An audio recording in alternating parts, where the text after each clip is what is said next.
ಮಹಿಳೆಯರಿಗೆ ಉಚಿತ ಪ್ರಯಾಣದ ಭರವಸೆಯನ್ನ ನೀಡಿದ್ದೇವೆ, ಎಲ್ಲಾ ಮಹಿಳೆಯರಿಗೂ ಕೂಡ ಉಚಿತ ಅಂತ ಈಗಾಗಲೇ ಹೇಳಿದ್ದೇವೆ.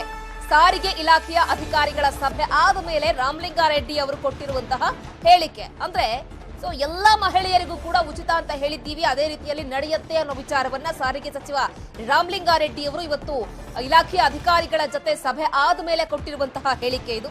ಹಾಗಾದ್ರೆ ಮಹಿಳೆಯರಿಗೆ ಎಲ್ರಿಗೂ ಕೂಡ ಕಂಪಲ್ಸರಿ ಫ್ರೀ ಇರುತ್ತಾ? ಅವರು ಪ್ರಣಾಳಿಕೆಯಲ್ಲಿ ಹೇಳಿರೋ ರೀತಿಯಲ್ಲೇ ನಡ್ಕೊಳ್ತಾರಾ? ನಾಳೆ ಸಚಿವರ ಸಭೆ ಇದೆಯೇ, 1ನೇ ತಾರೀಕು ಸಭೆ ಆದ್ಮೇಲೆ ಘೋಷಣೆ ಮಾಡಲಾಗುತ್ತೆ.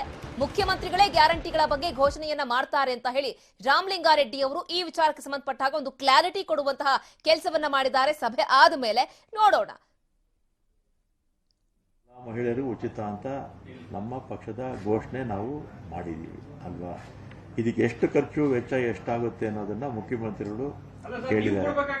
ಒಂದು ನಿಮಿಷ ಎಷ್ಟು ಖರ್ಚು ಎಷ್ಟಾಗುತ್ತೆ ಅನ್ನೋದನ್ನ ಒಂದು ಡೀಟೇಲ್ ಆಗಿ ಒಂದು ರಿಪೋರ್ಟ್ ಕೊಡಿ ಅಂತ ಕೇಳಿದ್ದಾರೆ. ಅಷ್ಟು ಕೆಲಸ ನಮ್ಮ ಪ್ರಿನ್ಸಿಪಲ್ ಸೆಕ್ರೆಟರಿ ಅವರು ನಮ್ಮ MD ಹತ್ರ ಎಲ್ಲ ಡೀಟೇಲ್ ಆಗಿ ಎಲ್ಲ ತಗೊಂಡು ನಾಳೆ ಕೊಡ್ತಾ ಇದ್ದಾರೆ. ರಿಪೋರ್ಟ್ ಬಹಿರಂಗ ಮಾಡೋಕ್ಕಾಗೋದಿಲ್ಲ ನಿಮಗೆ. ಮಹಿಳೆಯರಿಗೆ ಬಹಳ ಸ್ಪಷ್ಟವಾಗಿ ಹೇಳ್ತೀನಿ, ಮಹಿಳೆಯರಿಗೆ ಎಲ್ಲರಿಗೂ ಫ್ರೀ. ಈಗ ನಾಳೆ ಮೀಟಿಂಗ್ ಕರೆದಿದ್ದಾರೆ ಮುಖ್ಯಮಂತ್ರಿಗಳು ಅಲ್ವಾ? ಗುರುವಾರ ಕ್ಯಾಬಿನೆಟ್ ಇದೆ.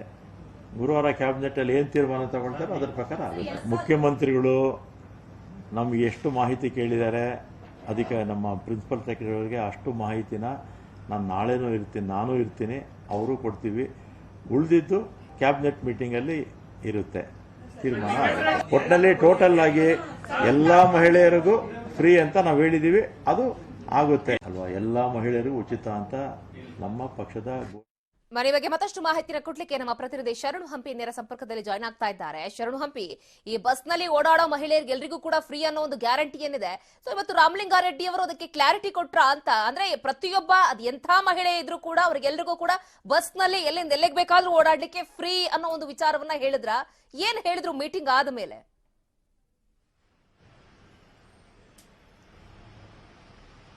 ಶ್ರುತಿ, ಇಂದು 1 ಗಂಟೆಗಳ ಕಾಲ ಬೆಂಗಳೂರಿನ KSRTC ಕೇಂದ್ರ ಕಚೇರಿ ಶಾಂತಿನಗರದಲ್ಲಿರುವಂತಹ ಕೇಂದ್ರ ಕಚೇರಿಯಲ್ಲಿ ಸಭೆ ನಡೆಸಿದ್ರು. ಇದರಲ್ಲಿ 4 ನಿಗಮಗಳ MD ಮತ್ತು ಹಿರಿಯ ಅಧಿಕಾರಿಗಳು ಕೂಡ ಭಾಗಿಯಾಗಿದ್ರು. ಭಾಗಿಯಾದ ನಂತರ ಸಭೆಯ ನಂತರ ಅವರು ಸ್ಪಷ್ಟವಾದಂತ ನಿರ್ಧಾರವನ್ನ ಘೋಷಣೆ ಮಾಡಲಿಕ್ಕೆ ಹಿಂದು ಮುಂದೆ ಮಾಡಿದ್ರು. ಯಾಕಂದ್ರೆ ನಾಳೆನೂ ಕೂಡ CM ಸಿದ್ದರಾಮಯ್ಯ ನೇತೃತ್ವದಲ್ಲಿ ಸಭೆ ನಡೆಯಲಿದೆ. ಸಭೆಯ ನಂತರ ಅಂದ್ರೆ 1ನೇ ತಾರೀಕು ಕ್ಯಾಬಿನೆಟ್ ಸಚಿವ ಸಂಪುಟ ಸಭೆ ಇದೆ.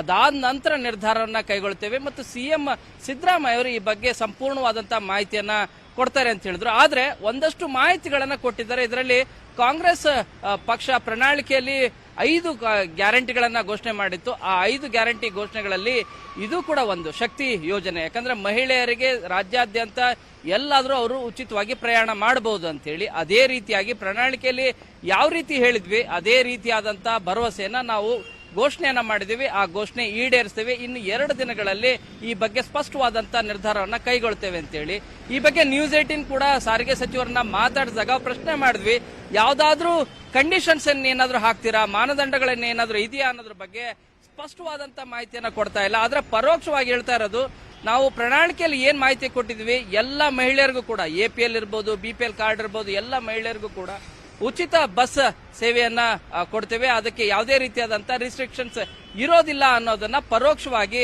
ಒಪ್ಕೊಂಡಿದ್ದಾರೆ. ಈ ಮೂಲಕ ಮಹಿಳೆಯರು ರಾಜ್ಯಾದ್ಯಂತ ಕೆಂಪು ಬಸ್ಗಳೇನಿದ್ದಾವೆ, ಅಂದ್ರೆ ಆರ್ಡಿನರಿ ಬಸ್ಗಳೇನಿದ್ದಾವೆ, ಆ ಬಸ್ಗಳಲ್ಲೆಲ್ಲ ಕೂಡ BMTC, KSRTC, NWRTC ಹೀಗೆ 4 ನಿಗಮಗಳಲ್ಲೂ ಕೂಡ ಅವರು ಹೋರಾಟ ಮಾಡಬಹುದು. ಆದ್ರೆ AC ಬಸ್, ಸ್ಲೀಪರ್ ಬಸ್ಗಳಲ್ಲೂ ಕೂಡ ಮಹಿಳೆಯರಿಗೆ ಉಚಿತ ಪ್ರಯಾಣ ಇರುತ್ತಾ ಇಲ್ಲ ಅನ್ನೋದು ಇನ್ನು 2 ದಿನಗಳ ನಂತರ CM.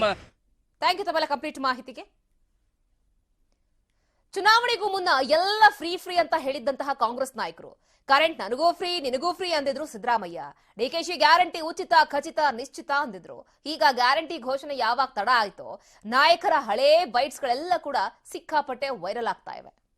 200 ಯೂನಿಟ್ ಉಚಿತ, 2,000 ರೂಪಾಯಿ ಖಚಿತ, 10 ಕೆಜಿ ನಿಶ್ಚಿತ, ಯುವಕರಿಗೆ 3,000 ಖಂಡಿತ. ಅದಲ್ಲದೆ ಹೆಣ್ಮಕ್ಳು ಪ್ರವಾಸ ಮಾಡಬೇಕು, ಮಗಳು ಮನೆಗೆ ಹೋಗ್ಬೇಕು, ತಾಯಿ ಮನೆಗೆ ಹೋಗ್ಬೇಕು, ಹಾಸ್ಪಿಟ್ಲ್ಗೆ ಹೋಗ್ಬೇಕು, ಪ್ರವಾಸಕ್ಕೆ ಹೋಗ್ಬೇಕು, ದೇವಸ್ಥಾನಕ್ಕೆ ಹೋಗ್ಬೇಕು. ನೀವು ಯಾರು ಕೂಡ ಇನ್ ಮುಂದಕ್ಕೆ ಬಸ್ ನಲ್ಲಿ ಟಿಕೆಟ್ ತಗೊಳಕ್ ಬರೋದಿಲ್ಲ. 1ನೇ ಗ್ಯಾರಂಟಿ 200 ಯೂನಿಟ್ ಕರೆಂಟ್ ಅನ್ನ ಫ್ರೀ ಪ್ರತಿಯೊಬ್ಬರಿಗೆ, ನನಗೂ ಫ್ರೀ, ನಿಮಗೂ ಫ್ರೀ, ಮಾದೇವಪ್ಪನಿಗೂ ಫ್ರೀ, ಕಾಕಾ ಪಾಟೀಲ್ಗೂ ಫ್ರೀ 200 ಯೂನಿಟ್. ದಯಾನಂದ ನಿನಗೂ ಫ್ರೀ 2 ಯೂನಿಟ್. ಈಗ ಗೊತ್ತಿದೆ ನಿಮಗೆ ಕಾಂಗ್ರೆಸ್ ಸರ್ಕಾರ ಏನಿದೆ 2,000 ರೂಪಾಯಿ ಮನೆ ಮಾಡಿ 2,000 ರೂಪಾಯಿ ಮನೆ ಮಾಡಿ ಬಾಬಾ ಮನೆ ಯಜಮಾನಿ ನೀವೇನ ದೊಡ್ಡವರು ನಿಮ್ಗೆ 2,000 ರೂಪಾಯಿ ಬರ್ತದೆ ತಿಂಗಳಿಗೆ, ಅಂದ್ರೆ ವರ್ಷಕ್ಕೆ 24,000 ರೂಪಾಯಿ. ನೀವು ಕರೆಂಟ್ ಬಿಲ್ ಎಷ್ಟು ಕಟ್ತೀರಮ್ಮ ಮನೆಗೆ? ಈಗ 1 ವರ್ಷ ಅಂದ್ರೆ 1,470 ನೀವು ಕರೆಂಟ್ ಯೂಸ್ ಮಾಡಿದ್ರೆ ನಾವು ಸರ್ಕಾರ ಕಟ್ಕೊಂತೀವಿ, ನೀವು ಕಟ್ಟಂಗಿಲ್ಲ. 10 ಕೆಜಿ ಹಾಕಿ ಒಬ್ಬರಿಗೆ, ಅಂದ್ರೆ 5 ಜನ ಇದ್ರೆ 50 ಕೆಜಿ. ಕಾಂಗ್ರೆಸ್ ಸರ್ಕಾರ ಬಂದ್ರೆ ದಯಮಾಡಿ ಕಾಂಗ್ರೆಸ್ ಸರ್ಕಾರ ವೋಟ್ ಕೊಡ್ಬೇಕು. ಇದು ನಮ್ಮವ್ರು ಬರ್ತಾರೆ, ಇದು ಫಿಲಪ್ ಮಾಡ್ಕೊಡ್ತಾರೆ. ನಮ್ಮ ಸರ್ಕಾರ ಬಂದಿದ್ದು ಅವತ್ತಿಂದಾನೇ ನಿಮ್ಗೆ 2,000 ರೂಪಾಯಿ ಹಾಕೊಂಡು. ಬೆಂಗಳೂರಿನಲ್ಲಿ ವರುಣಾರ್ಭಟ ಜೋರಾಗಿದೆ. ಮೆಜೆಸ್ಟಿಕ್, ಶಾಂತಿನಗರ, ಕಾರ್ಪೊರೇಷನ್ ಸೇರಿದಂತೆ ಹಲವೆಡೆ ಮಳೆಯಾಗ್ತಾ ಇದೆ. ಕಳೆದೆರಡು ದಿನಗಳಿಂದ ಬಿಡುವು ಕೊಟ್ಟಿದ್ದಂತಹ ವರುಣರಾಯ ಇವತ್ತು, ನಾಳೆ, ನಾಡಿದ್ದು ಕಂಪ್ಲೀಟ್ ಆಗಿ ಅಬ್ಬರಿಸ್ತಾನೆ ಅಂತ ಹೇಳಿ ಈಗಾಗಲೇ ಹವಾಮಾನ ಇಲಾಖೆಯಿಂದ ಮಾಹಿತಿ ಕೂಡ ಸಿಕ್ಕಿದೆ. ಆ ಹಿನ್ನೆಲೆಯಲ್ಲಿ 2 ದಿನಗಳ ಕಾಲ ಯೆಲ್ಲೋ ಅಲರ್ಟ್ ಅನ್ನ ಹವಾಮಾನ ಇಲಾಖೆ ಘೋಷಿಸಿದೆ. ಮಾಗಡಿ ರಸ್ತೆಯ ಚಿಕ್ಕಗೊಲ್ಲರಹಟ್ಟಿಯಲ್ಲಿ ಮಳೆ ಸಾಕಷ್ಟು ಅವಾಂತರಗಳನ್ನ ಸೃಷ್ಟಿ ಮಾಡಿದೆ. ಗಮನಿಸ್ತಾ ಇದ್ದೀವಿ, ನಾವು 3 ಭಾಗಗಳ ಚಿತ್ರಣ ಹೆಂಗಿದೆ ಅಂತ ತೋರಿಸ್ತಾ ಇದ್ದೀವಿ. ಒಂದು ವಿಧಾನಸೌಧ, ಮತ್ತೊಂದು ಶಾಂತಿನಗರ, ಮತ್ತೊಂದು ಇನ್ಫೆಂಟ್ರಿ ರೋಡ್. ಯಾವ ರೀತಿಯಾಗಿ ಮಳೆರಾಯ ಅಬ್ಬರಿಸ್ತಾ ಇದ್ದಾನೆ ಅಂತ ಹೇಳಿ ಗುಡುಗು ಸಹಿತ ಬೆಂಗಳೂರಿನಲ್ಲಿ ಧಾರಾಕಾರವಾಗಿ ಮಳೆಯಾಗ್ತಾ ಇದೆ.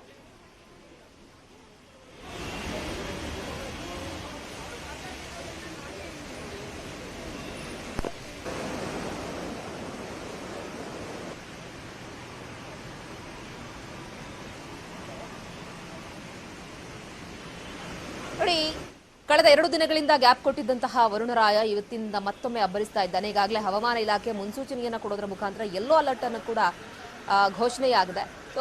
ಮತ್ತೊಂದು ಕಡೆ ಚಿಕ್ಕಗೊಲ್ಲರಹಟ್ಟಿಯ ವಿಜುವಲ್ಸ್ ಅನ್ನ ತಾವು ಗಮನಿಸ್ತಾ ಇದ್ದೀರಿ, ಹಿಂಗಿದೆ ಅಂತ ಹೇಳಿ. ಆ ಬೀಸ್ತಾ ಇರುವಂತಹ ಗಾಳಿಯ ರಭಸಕ್ಕೆ ಅಲ್ಲಿ ಹಾಕೊಂಡಿರುವಂತಹ ಟಾರ್ಪಲ್ ಕೂಡ ಕಿತ್ತು ಹೋಗ್ತಾ ಇರುವಂತಹ ದೃಶ್ಯಗಳನ್ನ ತಾವು ಗಮನಿಸ್ತಾ ಇದ್ದೀರಿ. ಅಂದ್ರೆ ಬಿರುಗಾಳಿ ಸಹಿತ ಗಾಳಿ ಮಳೆ ಅಂತಾರಲ್ಲ, ಆ ಮಟ್ಟಿಗಿನ ಧಾರಾಕಾರವಾಗಿ ಮಳೆ ಸುರಿತಾ ಇದೆ. ಕಂಪ್ಲೀಟ್ ಆಗಿ ಅಲ್ಲಿ ಯಾವ ಮಟ್ಟಿಗಿನ ಪರಿಸ್ಥಿತಿ ನಿರ್ಮಾಣ ಆಗ್ತಾ ಇದೆ ಅನ್ನೋ ದೃಶ್ಯಾವಳಿಗಳನ್ನ ನೋಡ್ತಾ ಇದ್ದೀವಿ. ಇನ್ನು ಶಿವಾನಂದ ಸರ್ಕಲ್ ಅಂಡರ್ ಪಾಸ್ನಲ್ಲಿ ನಿಂತಿದೆ ನೀರು. ಅಂಡರ್ ಪಾಸ್ನಲ್ಲಿ 108 ಆಂಬ್ಯುಲೆನ್ಸ್ ಪರದಾಡುವಂತಹ ಪರಿಸ್ಥಿತಿ ಸಂಪೂರ್ಣವಾಗಿ ಮುಳುಗಡೆಯಾಗಿದೆ. ಅಂಡರ್ ಪಾಸ್ ಅನ್ನ ದಾಟ್ಲಿಕ್ಕೆ ಅಂತ ಹೇಳಿ ವಾಹನ ಸವಾರರು ಒಂದ್ ಕಡೆ ಪರದಾಡ್ತಾ ಇದ್ದಾರೆ, ಮತ್ತೊಂದ್ ಕಡೆ ನೀರಿನಲ್ಲಿ ಸಿಲುಕಾಕೊಂಡು ಆಂಬ್ಯುಲೆನ್ಸ್ ಕೂಡ ಪರದಾಟವನ್ನ ನಡೆಸಿದೆ. ಪಾಪ ಆಂಬ್ಯುಲೆನ್ಸ್ ನ ಒಳಗಡೆ ಪೇಷಂಟ್ ನ ಕಂಡೀಷನ್ ಹೇಗಿತ್ತೋ ಏನೋ, ಹಿಂದಕ್ಕೂ ಹೋಗ್ಲಿಕ್ಕೆ ಆಗೋದೆ, ಮುಂದೆ ಕೂಡ ಹೋಗ್ಲಿಕ್ಕೆ ಆಗದ ಪರಿಸ್ಥಿತಿಯಲ್ಲಿ ಆಂಬ್ಯುಲೆನ್ಸ್ ಕೂಡ ತಗಲಾಕೊಂಡಿರುವಂತಹ ದೃಶ್ಯಗಳನ್ನ ತಾವು ಗಮನಿಸ್ತಾ ಇದ್ರಿ. ಒಂದ್ ಕಡೆ ಆಂಬ್ಯುಲೆನ್ಸ್ ಸಿಲುಕಿ ಪೇಚಾಟವನ್ನ ಅನುಭವಿಸ್ತಾ ಇರೋದು, ಮತ್ತೊಂದ್ ಕಡೆಗೆ ಆ ಬೈಕ್ ಸವಾರ ಯಾವ ರೀತಿಯಾಗಿ ಪರದಾಡ್ತಾ ಇದ್ದಾನೆ ಅಂತ ತಾವು ಗಮನಿಸ್ತಾ ಇದ್ದೀರಿ. ಈಗ ಆಲ್ರೆಡಿ ಒಂದು ಅಂಡರ್ ಪಾಸ್, KKR ಸರ್ಕಲ್ ನ ಅಂಡರ್ ಪಾಸ್ ನಲ್ಲಿ ಆದಂತಹ ಅವಾಂತರ ಇನ್ನೂ ಕೂಡ ಕಣ್ಮುಂದೆಯೇ ಇದೆ. ಒಂದು ಹುಡುಗಿಯ ಸಾವೇ ಆಗೋಯ್ತು. ಇನ್ನು ಶೇಷಾದ್ರಿಪುರಂನ ರೈಲ್ವೆ ಅಂಡರ್ ಪಾಸ್ ಕಂಪ್ಲೀಟ್ ಆಗಿ ಜಲಾವೃತ ಆಗಿದೆ. ಶಿವಾನಂದ ಸರ್ಕಲ್ ಬಳಿ ಇರುವಂತಹ ರೈಲ್ವೆ ಅಂಡರ್ ಪಾಸ್ ಅದು. ಆ ಅಂಡರ್ ಪಾಸ್ ಒಂದು ಬದಿ ಬ್ಯಾರಿಕೇಡ್ ಅನ್ನ ಹಾಕಿ ಪೊಲೀಸರು ಈಗಾಗಲೇ ರಸ್ತೆಯನ್ನ ಕೂಡ ಬ್ಲಾಕ್ ಮಾಡಿದ್ದಾರೆ. ಸುಮಾರು 2 ಅಡಿ ನೀರು ಅಂಡರ್ ಪಾಸ್ ನಲ್ಲಿ ಲಾಕ್ ಆಗಿದೆ. ಇನ್ನು ಈ ವಿಚಾರಕ್ಕೆ ಸಂಬಂಧಪಟ್ಟ ಹಾಗೆ ಕಂಪ್ಲೀಟ್ ಮಾಹಿತಿಯನ್ನು ಕೊಟ್ಟಿದ್ದಾರೆ ನಮ್ಮ ಪ್ರತಿನಿಧಿ ಮುನಿರಾಜು. ಬನ್ನಿ ನೋಡೋಣ. ಬೆಂಗಳೂರಿನಲ್ಲಿ ಮಠ ಮಧ್ಯಾಹ್ನವೇ ಧಾರಾಕಾರ ಮಳೆ ಸುರಿದಿರುವಂತದ್ದು. ಆ ಒಂದು ಮಳೆಯಿಂದಾಗಿ ಈಗ ಬೆಂಗಳೂರಿನ ಕೆಲವೆಡೆ ನೀರು ಸಹ ತಗ್ಗು ಪ್ರದೇಶಗಳಿಗೆ ನುಗ್ತಾ ಇದೆ. ಈಗ ನಾವೇನ್ ನೋಡ್ತಾ ಇದ್ವಿ, ಇದು ಬೆಂಗಳೂರಿನ ಏನು ಶಿವಾನಂದ ಸರ್ಕಲ್ ಬಳಿ ಇರುವಂತಹ ಒಂದು ರೈಲ್ವೆ ಅಂಡರ್ ಪಾಸ್ ಇದು. ಈ ಒಂದು ಅಂಡರ್ ಪಾಸ್ ನಲ್ಲಿ ಈಗಾಗಲೇ ಸುಮಾರು 1.5 ಅಡಿಯಷ್ಟು ನೀರು ತುಂಬಿಕೊಂಡಿರೋದ್ರಿಂದ ವಾಹನ ಸಂಚಾರ ಸಂಪೂರ್ಣವಾಗಿ ಅಸ್ತವ್ಯಸ್ತ ಆಗಿದೆ. ನಾವೀಗೇನ್ ನೋಡ್ತಾ ಇದ್ವಿ, ಈ ಒಂದು ಭಾಗದಲ್ಲಿ ನೋಡಬಹುದು, ಏನು ಈ ಒಂದು ಅಂಡರ್ ಪಾಸ್ ನ 2 ಕಡೆ ನೀರು ಭಾರಿ ಪ್ರಮಾಣದಲ್ಲಿ ಸಂಗ್ರಹ ಆಗಿದೆ.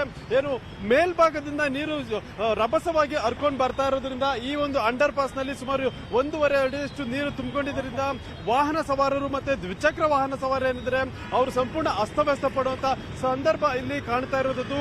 ಮತ್ತೆ ಈಗಾಗಲೇ ಏನು ಸುಮಾರು 25ರಿಂದ 30 ನಿಮಿಷ ಈ ಒಂದು ಭಾಗದಲ್ಲಿ ಜೋರಾಗಿ ಮಳೆ ಸುರಿದಿತ್ತು. ಆ ಒಂದು ಮಳೆ ಪರಿಣಾಮವಾಗಿ ಈಗಾಗಲೇ ಈ ಒಂದು ಅಂಡರ್ ಪಾಸ್ ಸಂಪೂರ್ಣ ಜಲಾವೃತ ಆಗಿದೆ. ಮತ್ತೆ ಮುನ್ನೆಚ್ಚರಿಕೆ ಸಲುವಾಗಿ ಪೊಲೀಸರು ಅಂಡರ್ ಪಾಸ್ ನ 2 ಕಡೆಗಳಲ್ಲಿ ಒಂದು ಬ್ಯಾರಿಕೇಡ್ ಅನ್ನ ಹಾಕಿ ಒಂದು ರಸ್ತೆಯನ್ನ ಕ್ಲೋಸ್ ಮಾಡಿದ್ರು. ಮತ್ತೆ ಈಗ ಏನು ಸ್ವಲ್ಪ ಮಟ್ಟಿಗೆ ನೀರು ಕಡಿಮೆ ಆದ ಬಳಿಕ ಈಗ ವಾಹನ ಸಂಚಾರಕ್ಕೆ ಒಂದು ವ್ಯವಸ್ಥೆಯನ್ನ ಮಾಡಿಕೊಡ್ತಾರೆ. ಮತ್ತೆ ಈಗಲೂ ಸಹ ನೋಡಬಹುದು, ಏನು ರೇಸ್ ಕೋರ್ಸ್ ರೋಡ್ ಕಡೆಯಿಂದ ಬರುವಂತಹ ಒಂದು ರಸ್ತೆ ಏನಿದೆ, ಈ ಒಂದು ರಸ್ತೆಯಲ್ಲಿ ಏನು ಮಳೆ ನೀರು ವೇಗವಾಗಿ ಹರಿದು ಬರ್ತಾ ಇರೋದನ್ನ ನಾವು ನೋಡ್ತಾ ಇದ್ವಿ. ಏನು ಇನ್ನೂ ಸಹ ರಭಸವಾಗಿ ನೀರು ಹರಿದು ಆ ಒಂದು ಅಂಡರ್ ಪಾಸ್ ಕಡೆಗೆ ಹೋಗ್ತಾ ಇದೆ. ಮತ್ತೆ ಅಲ್ಲಿ ಇನ್ನು ಸಾಕಷ್ಟು ಭಾರಿ ಪ್ರಮಾಣದಲ್ಲಿ ನೀರು ಇನ್ನೂ ಇರೋದ್ರಿಂದ ನಿಧಾನಗತಿಯಲ್ಲಿ ವಾಹನಗಳನ್ನ ಓಡಾಡೋದಕ್ಕೂ ಸಹ ಒಂದು ಪೊಲೀಸರು ವ್ಯವಸ್ಥೆ ಮಾಡಿಕೊಟ್ಟಿದ್ದಾರೆ. ಈಗಾಗಲೇ ಏನು ಸ್ವಲ್ಪ ಮಟ್ಟಿಗೆ ನೀರು ಕಡಿಮೆ ಆಗಿದೆ, ಅದರಿಂದ ಕಾರು ಮತ್ತೆ ದ್ವಿಚಕ್ರ ವಾಹನಗಳು ನಿಧಾನಕ್ಕೆ ಆ ಒಂದು ಅಂಡರ್ ಪಾಸ್ ಅನ್ನ ಕ್ರಾಸ್ ಮಾಡಿ ಹೋಗ್ತಾ ಇರುವಂತಹ ದೃಶ್ಯಗಳನ್ನ ನಾವು ನೋಡಬಹುದು. ಮತ್ತೆ ಏನು ಕಳೆದ ಸುಮಾರು ಒಂದು 30 ನಿಮಿಷ ಸುರಿದ ಈ ಒಂದು ಧಾರಾಕಾರ ಮಳೆಯಿಂದಾಗಿ ಬೆಂಗಳೂರಿನ ಇನ್ನು ಕೆಲವು ಕಡೆಗಳಲ್ಲಿ ಇದೇ ರೀತಿಯಾಗಿ ಒಂದು ನೀರು ತಗ್ಗು ಪ್ರದೇಶಗಳಿಗೆ ನುಗ್ಗಿದೆ. ಮತ್ತೆ ಈಗ ಸ್ವಲ್ಪ ಮಳೆ ಬಿಡು ಕೊಟ್ಟಿರೋದ್ರಿಂದ ಸ್ವಲ್ಪ ಮಟ್ಟಿಗೆ ನೀರಿನ ಒಂದು ಹರಿತವು ಸಹ ಕಡಿಮೆ ಆಗಿರುವಂತದ್ದು. ಮತ್ತೆ ಜನಜೀವನ ಸಹ ಈಗ ಮತ್ತೆ ಯಥಾಸ್ಥಿತಿಗೆ ಬರ್ತಾ ಇದೆ. ಮತ್ತೆ ಏನು ನೀರು ಕಡಿಮೆ ಆಗ್ತಿದ್ದಂತೆ ವಾಹನ ಸವಾರರು ಸಹ ಮತ್ತೆ ಈಗ ರಸ್ತೆಗೆ ಬರ್ತಾ ಇರೋದನ್ನ ನಾವೀಗ ಈ ಒಂದು ರಸ್ತೆಯಲ್ಲಿ ಕಾಣಬಹುದಾಗಿದೆ. ಕ್ಯಾಮರಾ ಪರ್ಸನ್ ವಿಶ್ವನಾಥ್ ಹಾವೇರಿ ಜೊತೆ ಮುನಿರಾಜು, ನ್ಯೂಸ್ 18 ಕನ್ನಡ, ಬೆಂಗಳೂರು. ಇನ್ನು ರಾಜ್ಯದಲ್ಲೂ ಕೂಡ ಮಳೆ ಅವಾಂತರ ಮುಂದುವರೆದಿದೆ. ನಿನ್ನೆ ಸುರಿದಂತಹ ಬಿರುಗಾಳಿ ಮಳೆಗೆ ಕೆಆರ್ಎಸ್ನ ಬೃಂದಾವನದಲ್ಲಿ ಹಲವು ಮರಗಳು, ವಿದ್ಯುತ್ ಕಂಬಗಳು ಧರೆಗುರುಳಿದ್ದಾವೆ. ಹೀಗಾಗಿ ಕೆಆರ್ಎಸ್ನ ಬೃಂದಾವನಕ್ಕೆ ಇವತ್ತು ಪ್ರವಾಸಿಗರ ಪ್ರವೇಶವನ್ನ ನಿರ್ಬಂಧಿಸಲಾಗಿತ್ತು. ಇನ್ನು ಹಾಸನದಲ್ಲೂ ಕೂಡ ರಾತ್ರಿ ಸುರಿದ ಧಾರಾಕಾರ ಮಳೆಗೆ ಹಲವೆಡೆ ಸಾಕಷ್ಟು ಅವಾಂತರಗಳೇ ಸೃಷ್ಟಿಯಾಗಿದೆ. ಬೇಲೂರು ತಾಲೂಕಿನ ಹಲವೆಡೆ ಅಪಾರ ಹಾನಿಯಾಗಿದ್ದು, ವಿದ್ಯುತ್ ಕಂಬಗಳು, ಬೃಹತ್ ಗಾತ್ರದ ಮರಗಳೆಲ್ಲ ಧರೆಗುರುಳಿವೆ. ಹಾಗೆ ಮನೆಯ ಮೇಲ್ಛಾವಣಿ ಕೂಡ ಹಾರಿ ಹೋಗಿದೆ. ಇನ್ನು ಚಿತ್ರದುರ್ಗ ಜಿಲ್ಲೆಯಲ್ಲೂ ಕೂಡ ತಡರಾತ್ರಿ ಭಾರೀ ಮಳೆ ಗಾಳಿಯಾಗಿದೆ. ಎಂಡಿಕೋಟೆಯಲ್ಲಿ ಬಿರುಗಾಳಿಗೆ ಮನೆಯ ಮೇಲ್ಛಾವಣಿ ಕುಸಿತಗೊಂಡಿದ್ರೆ ಮನೆಯೊಳಗಿದ್ದ ಜನರು ಅಪಾಯದಿಂದ ಪಾರಾಗಿದ್ದಾರೆ. ಇನ್ನು ಉಡುಪಿಯಲ್ಲಿ ಬೆಳಗ್ಗೆಯಿಂದಲೇ ಗುಡುಗು ಸಹಿತ ಭಾರೀ ಮಳೆಯಾಗ್ತಾ ಇದೆ. ಉಡುಪಿಯ ನಗರದಾದ್ಯಂತ ಧಾರಾಕಾರವಾಗಿ ಮಳೆ ಸುರಿತಾ ಇದೆ. ಕುಂದಾಪುರ, ಕಾರ್ಕಳ ತಾಲೂಕಿನಲ್ಲೂ ಕೂಡ ಮೋಡ ಕವಿದ ವಾತಾವರಣ ಕಂಡು ಬರ್ತಾ ಇದೆ.